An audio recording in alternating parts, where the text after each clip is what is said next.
ingin memperkenalkan peran masing-masing dari kelompok kami.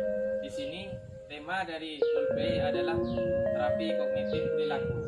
Saya sendiri, Ahmad Yati, berperan sebagai ayah pasien. Dan saya Wikoyatul Ulia sebagai ibu pasien. Saya Sufia Nisa sebagai perawat. Saya Anisatul Nuria Hamid Putri sebagai pasien. Dan saya Muhammad Sofyan Nurjansah sebagai teman pasien.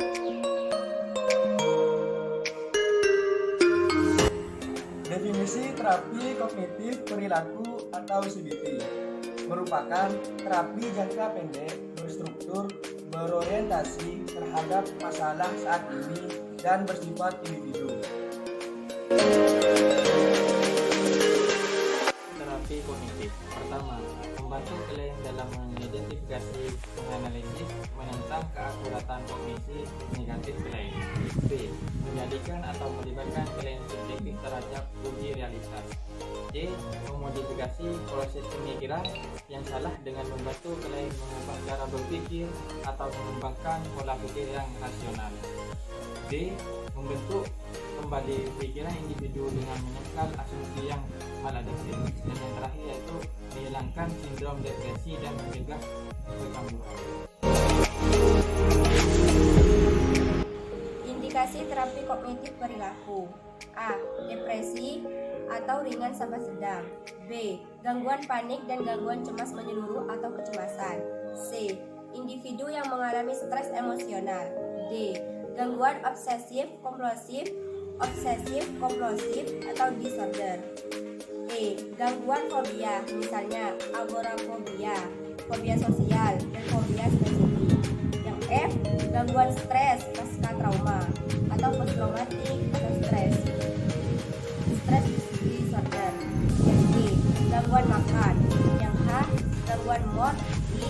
Gangguan psikoseksual. J. Mengurangi kemungkinan kekambuhan berikutnya.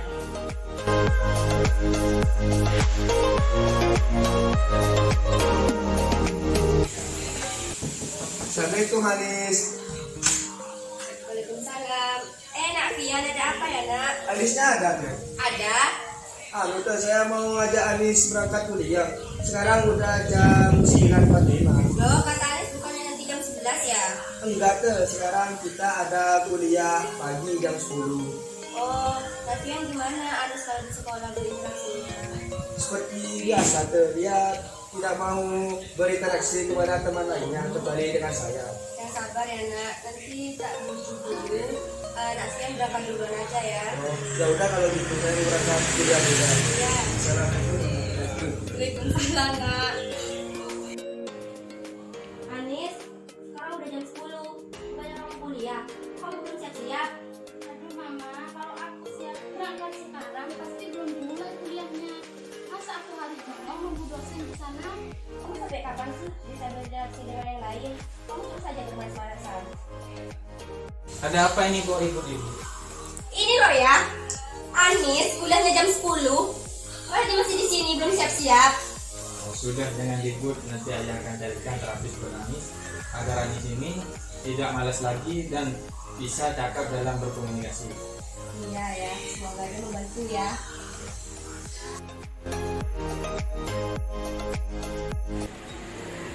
Assalamualaikum.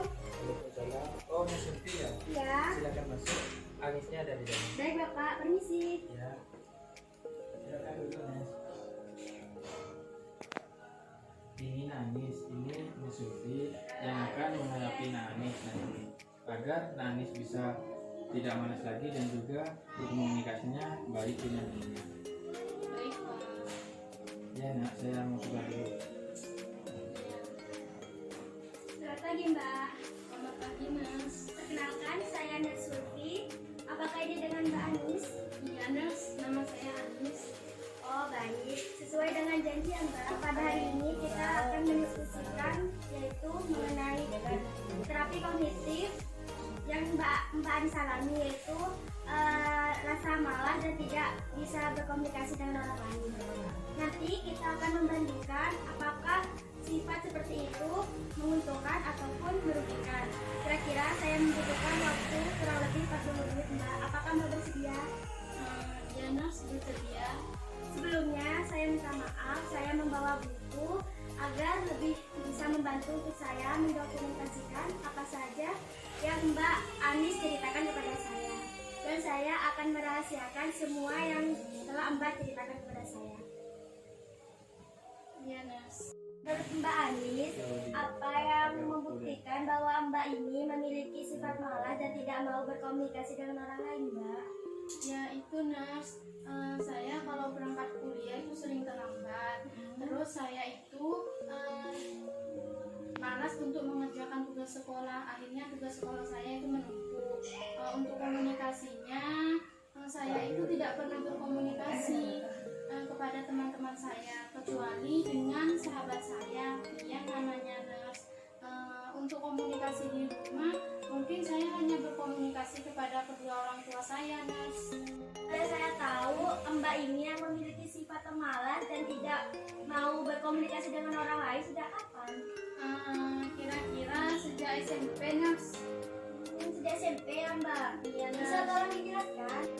Jadi gini, Nas, kan dulu saya SD, jarak antara rumah saya dan juga sekolah itu dekat, Nas. Tapi sejak saya SMP, jarak antara rumah saya dan juga sekolahnya itu jauh, Nas. Jadi saya harus menaiki bus.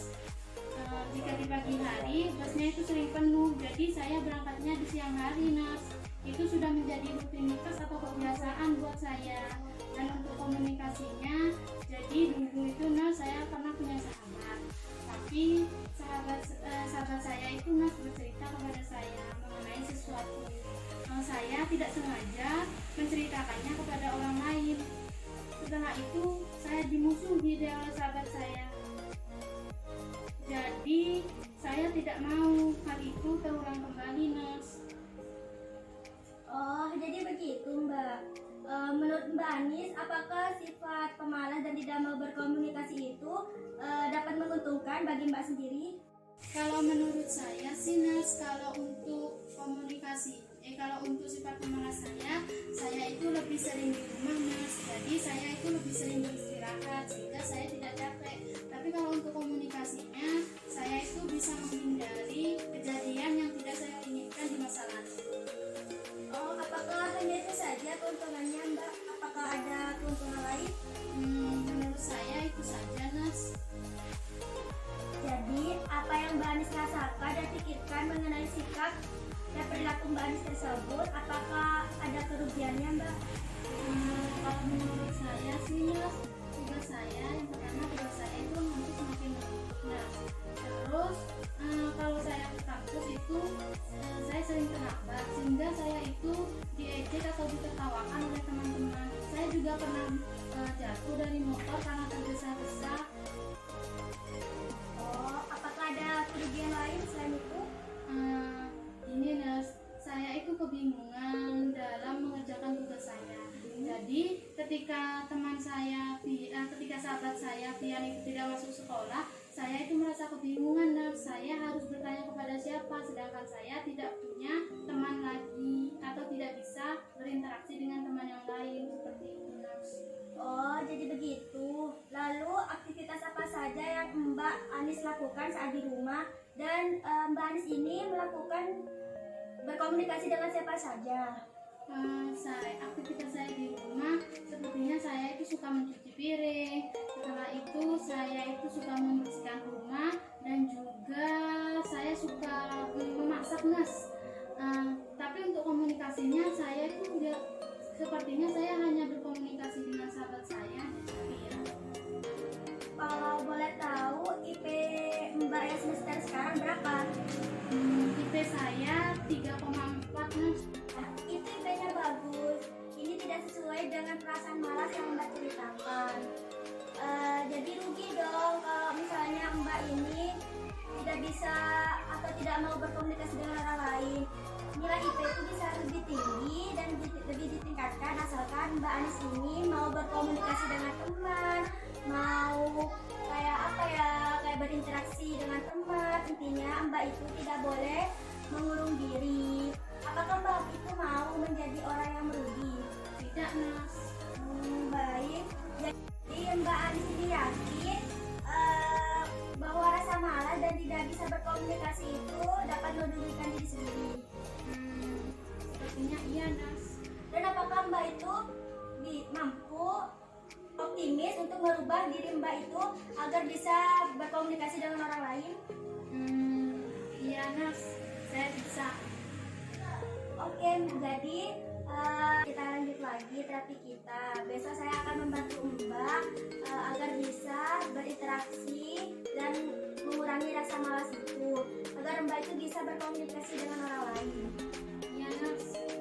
Besok kita bertemu lagi ya Mbak di sini. Iya, Nas. Mungkin sampai di sini diskusi kita pada hari ini. Terima kasih sudah mempercayai saya Mbak. Iya, Nas. Terima kasih kembali, Nas. Kalau begitu saya permisi dulu.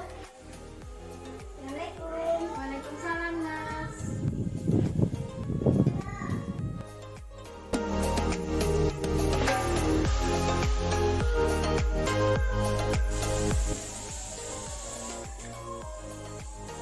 Gimana perasaannya setelah dilakukan terapi? Aku merasa lebih baik, Ma. Jadi aku sekarang tahu pentingnya komunikasi dan juga menghilangkan rasa malas, Ma. Dan juga aku tahu aku harus menghargai waktu. Iya, mama sama papa mendukungku apapun yang terbaik buat kamu dan aspek yang dilakukan kamu yang membantu kamu berubah menjadi lebih baik. Makasih, Ma. Iya, sama-sama Nak. Terima kasih. Wassalamualaikum warahmatullahi wabarakatuh.